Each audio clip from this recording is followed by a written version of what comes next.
So right here I have my arsenal of wraps. I'm going to figure out which ones fit his legs. Which is a good discussion point. So this one's a little bit long. I could make do if I had to, but I want it just a little bit, maybe poking above his knee, but definitely not where it's going to interfere with the joint, and then just underneath his fetlock. So that one looks like a great fit to me. And so these are the pillow wraps that you're going to use. I personally use Wilkers because they're nice and thick and they don't have a lot of stretch, so you're not likely to bow a tendon with these. And then you have your track wrap. I have actually shorter ones and longer ones, so you can see this one's fatter because it's longer.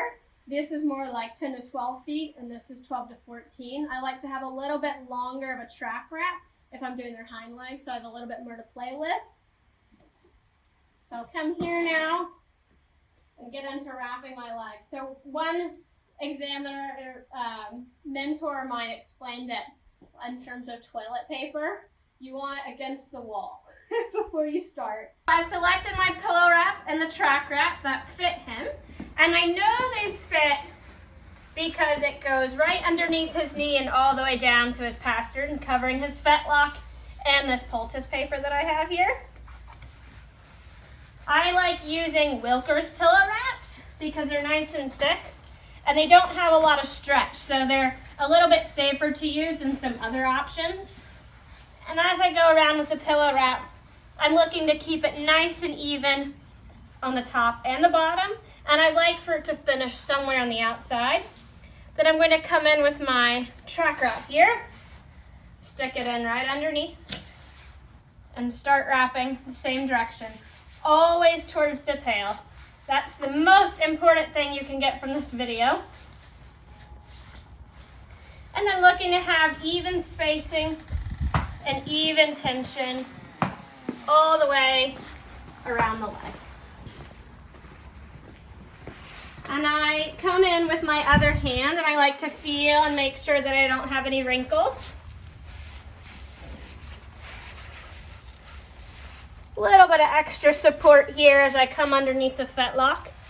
And then I'm going to work my way back up to the top.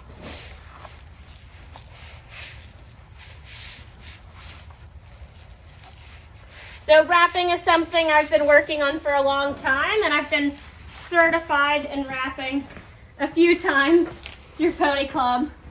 And it's something that is a very, very good skill, but it can also do a lot of damage if it's done incorrectly. So make sure you practice with someone who can check your wraps for you, make sure they're good, give you some advice before you go wrapping your horse's legs on your own. So if you do accidentally finish on the inside like I did here and you're planning to leave this wrap on, you can take some tape, electrical tape or duct tape, and you want to spiral it down. You don't want the tape to touch and create a potential pressure point. All right, so I'm going to put one more wrap on here so you guys can see again.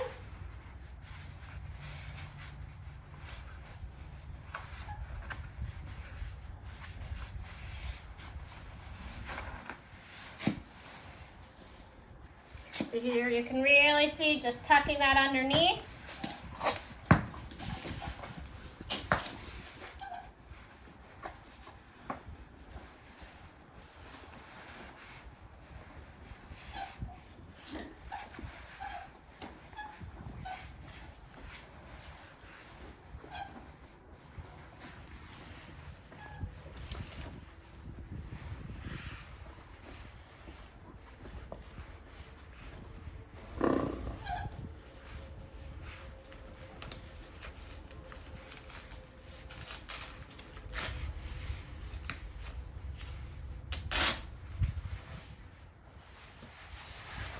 So if you'll come look, you can see that I'm quite even on the top with my pillow.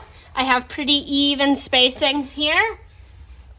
And it's snug, but it's not overly tight. I can fit a few fingers in. So these here are wraps that I would feel comfortable leaving my horse in for the ride home, trail ride, anything like that. I don't want to leave these wraps on for more than 12 hours. So when I go to take these off, I'll take them off, and then I'm going to take off my poultice paper. A lot of times, by the time I go to take the wrap off, the poultice is already drying up a bit, so I'll take my hand or a curry comb and I'll try to get everything off that I can while it's dry, and then I'll take a hose like we have here and hose the rest of it off. All right, well, I want to thank you all for watching. I hope you found some of this information useful and that you'll keep it in mind the next time you go to cool out your horse. The one thing I'd like to advise is always keep safety first, right? Do your practice with your standing wraps ahead of time or having your horse stand in ice boots. Pony Club's a wonderful organization for teaching this stuff really well. So if you aren't already in Pony Club, I'd encourage you to join. And once you are, do your research and happy practicing.